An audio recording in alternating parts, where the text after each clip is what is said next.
رہتی دنیا تلک مٹ نہ پائے گی جو خدمت اتنی تاج شریعہ۔ محمد دہلوی کی چوتھی نسل ختم، مرکز علمی ٹرانسفر ہو گیا خیر آباد،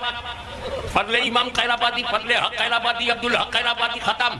ٹرانسفر ہو گیا بدایوں، فضل رسول بدایونی، عبدالقادر بدایونی، عبدالمقتدر بدایونی ٹرانسفر ہو گیا، کب پہنچا بریلی شریف۔ علامہ نقی علی خان امام احمد رضا خان مفتی اعظم ہند تاج الشریعہ اب کون؟ 300-400 سال میں مرکز علم ختم ہو جاتا ہے، 300-400 سال میں مرکز علم ختم ہو جاتا ہے، لیکن مخدوم اشرف تمہاری روحانیت کو سلام۔ 700 برس گزر گیا، کسی دور میں جاہل نہیں عالم ہی ملے۔ اور غم نہ کرنا، حضور مفتی اعظم ہند کے دور میں نسبندی کا جو فتویٰ حضور مفتی اعظم نے دیا کہ نسبندی جائز نہیں، اندرا گاندھی نے کتنی زیادہ اس پر سختی کی، لیکن آپ نے حالات کو نہیں دیکھا، شرعی مسئلے کو دیکھا۔ ایک بات اب آپ دیکھ لیجئے، اسی طرح آرا حضرت امام اہل سنت کے دور میں گائیں کو ذبح کرنے سے متعلق مسئلہ آیا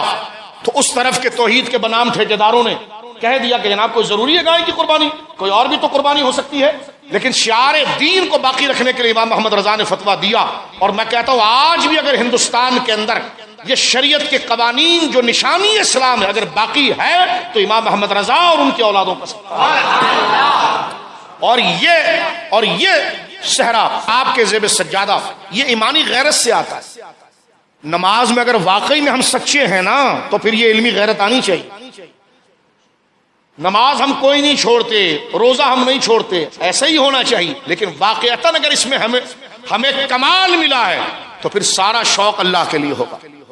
پھر غیرت اللہ کے لیے ہوگی، پھر دشمنی اللہ کے لیے ہوگی۔ یہ ایمان کی علامت ہے۔ اب آپ دیکھیں ہندوستان میں ایک بندر بازی چلی کہ بندے ماترم چلی، یہ کینیڈا کے شیخ الاسلام وغیرہ یہ جتنے جبے اٹھا کے جن کو مودی نے بلایا تھا، یہ جتنے جمادار قسم کے آج کل بنے ہوئے ہیں، نام قرآن کے لیے ہے، یہ سب اس طرف آ گئے، مودی کے ویزوں پر یہ پہنچے سارے دہلی، نام نہاد صوفی کانفرنس کر کے پورے دین کا ستیہ ناش کرنے کی کوشش کی۔ آج یہود ہو یا ہندو ہو مسلمانوں کو منتشر کرنا چاہتا ہے تو کہتا ہے صوفی کانفرنس کریں۔ اس کا مطلب یہ ہوتا ہے کہ صوفی کا معنی وہ ہوتا ہے جو آدھا ہندو ہو آدھا مسلمان ہو، العیاذ باللہ۔ بلکہ اسلام تو کہتا ہے صوفی وہ ہو جیسے ابوبکر صدیق ہیں، جیسے فاروق اعظم ہے، جیسے عثمان و علی ہے، تو صوفی کانفرنس وہاں پر بلا کر یہ مسئلہ بھی اٹھا کے کہ بندے ماترم کا مسئلہ اٹھایا گیا، یا جناب اس پر حضور تاج الشریعہ کے شہزادے جو موجودہ قاضی القضاء حضرت قبلہ سیدی جانشین حضور تاج الشریعہ زیب سجادہ بریلی شریف